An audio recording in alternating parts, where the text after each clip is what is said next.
రాజశేఖర రెడ్డి గారి ఆనవాలు ఈ ప్రభుత్వంలో కనిపిస్తున్నాయా? రాజశేఖర రెడ్డి ఆశయాలు ఈ ప్రభుత్వం నిలబెడుతుందా లేదా? రాజశేఖర రెడ్డి గారి వారసులం అని చెప్పుకుంటే సరిపోదు. రాజశేఖర రెడ్డి గారి పనితీరు కూడా మీ పనితీరులో కనిపిస్తే అప్పుడు మీరు రాజశేఖర రెడ్డి గారి వారసులు అవుతారు. అది ఆమె ఆంధ్రప్రదేశ్ లో మాట్లాడుతున్నా అనుకున్నారో లేక తెలంగాణలో మాట్లాడుకున్నారో నాకైతే అర్థం కాదు.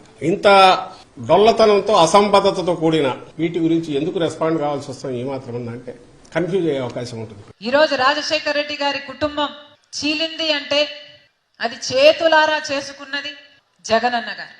రాజశేఖర రెడ్డి గారి పేరును మీరు చెడగొట్టి అలాంటిది నేను ముఖ్యమంత్రి అయ్యాను అన్నట్టు ఎవరి త్యాగము గ్రహించలేదు, మీరు ఎవరిని అభినందించలేదు. మీరు ఉన్న వాళ్ళందరినీ, పక్కనున్న వాళ్ళందరినీ, నా అనుకున్న వాళ్ళందరినీ దూరం చేసుకున్నారు.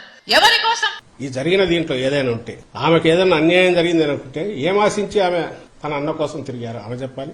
ఏం ఆశించి ఆశాభంగం కలిగిందో అది చెప్పాలి. రాజకీయాలు అనేవి కేవలం పదవుల పంపకం, కుటుంబంలో పంచుకోవడానికే, లేక అది ఒక పార్టీ అనేది హెల్దీగా ఉండాలంటే బ్రాడర్ డెమోక్రటిక్ గా అందరూ ఇన్వాల్వ్ అయ్యి కుటుంబానికి అతీతంగా నడవాలన్నారు. ఏది ఆదర్శప్రాయమైంది మీరు మీడియా కూడా ఆలోచించాలి.